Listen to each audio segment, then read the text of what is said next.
Hello, good afternoon, and happy weekend. I want us to talk about imperialism and the African continent. There is this conjecture that Africa can never be developed. Africa is a continent that is bound to remain underdeveloped. This is a myth that I'm trying to disabuse our minds from. Africa is one of the greatest continents around the world. Think about our natural endowment. I'm talking about mineral deposits, that are littered all over Africa.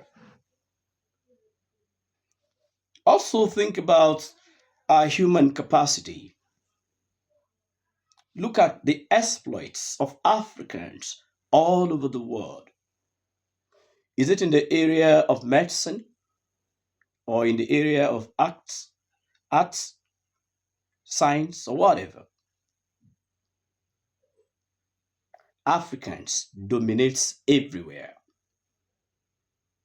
Now the question is, how come is Africa so underdeveloped in spite of all the advantages or the edge we have over other continents? The answer to that question is not far-fetched. There are three major factors underpinning or militating against the development of Africa. One is the polarization of Africa by European power brokers when it comes to economy, politics, and otherwise. And who are these power brokers? When you talk about these brokers, there are two major blocks: the European bloc and the Asian tigers. So that's number one. Number two, we have leadership quagmire that is also underpinning the development of Africa. And the last one, which is number three, is a problem of attitude.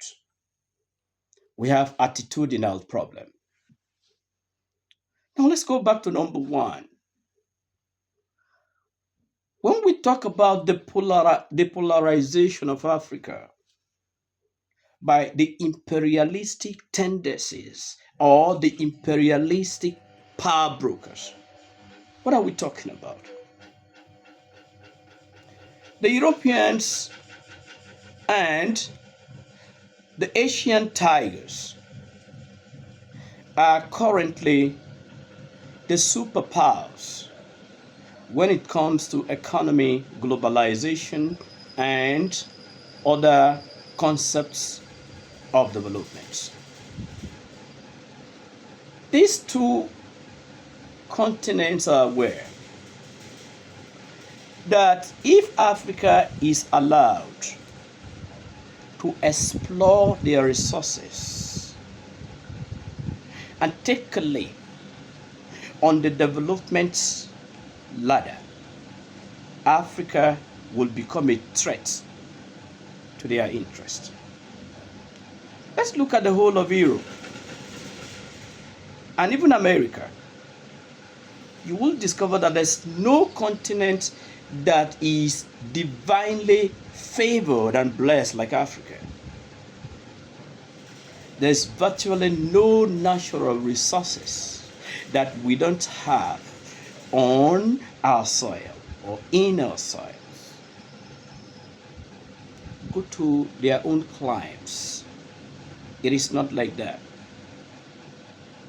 And when you talk about human capacity, Africans have excelled in all the ramifications of human endeavor. Is it medicine? Is it science? Is it art? Just name it. So we have the potentials for growth. And because they have discovered that Yes, if we are, allowed to explore our potentials, Africa will become greater than the other continents.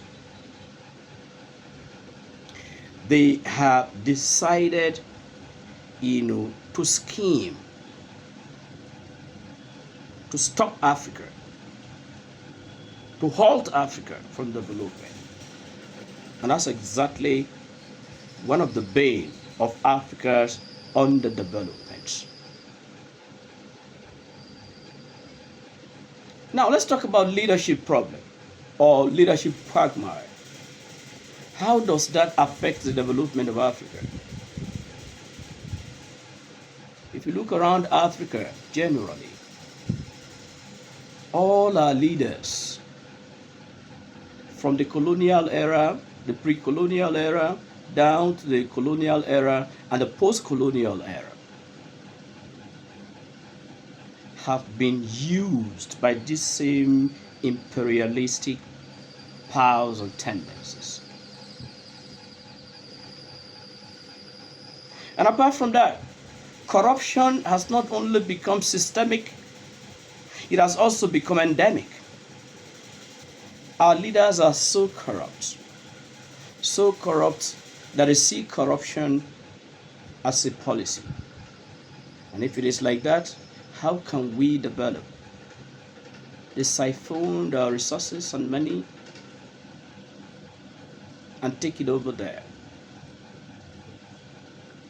Those resources and the money they have siphoned from our economies are the ones developing those economies out there. So until we realize that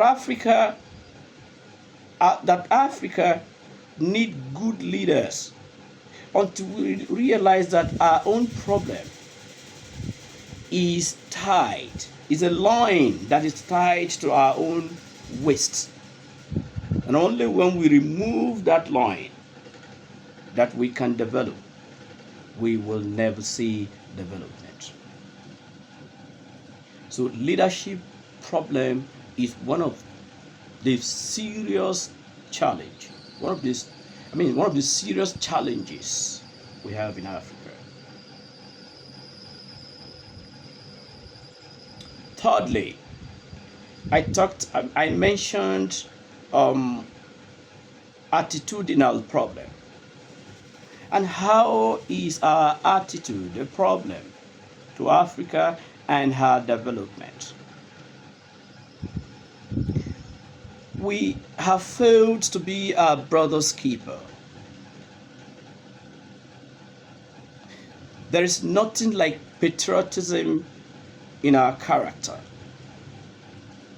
There is nothing like African solidarity. We hate ourselves so much that even your own blood brother is not trusted or cannot be trusted. And the same thing spreads through the whole continent. If you look at us very critically, you will discover that a Ghanaian does not trust Nigeria. A Nigerian does not trust a Nigerian. A Togolese does not trust a Ghanaian. A Namibian does not trust a Kenyan. And so on and so forth. If it is like that, how are we going to develop? We need to change our attitudes towards ourselves. We need to change our attitude towards certain things. And it is only that we can develop. Now, what is the way forward?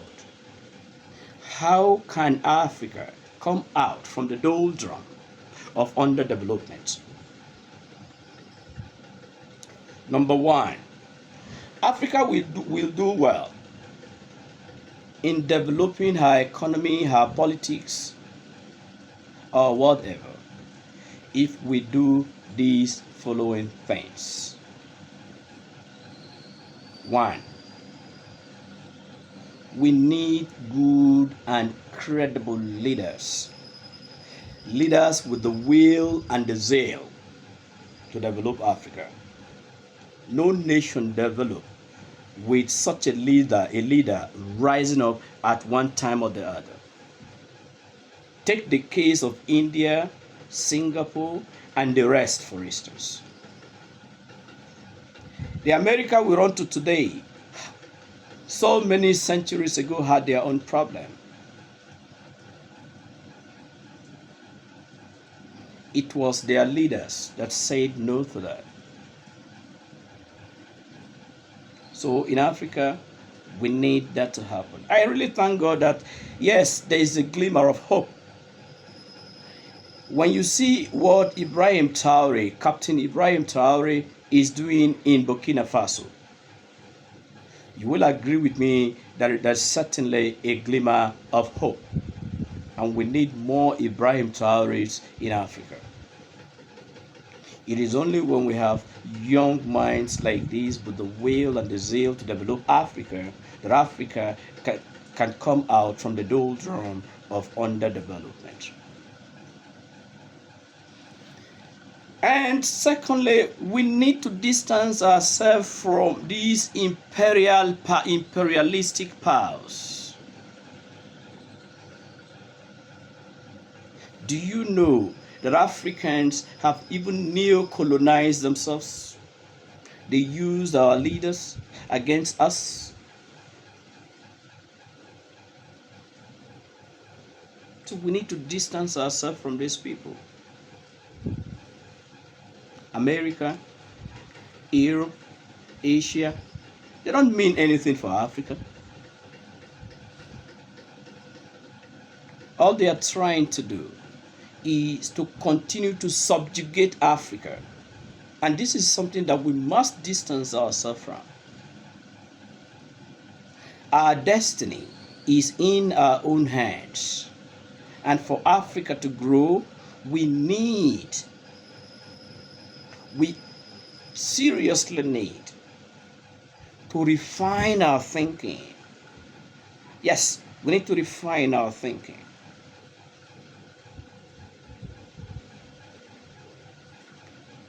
Or our thought system,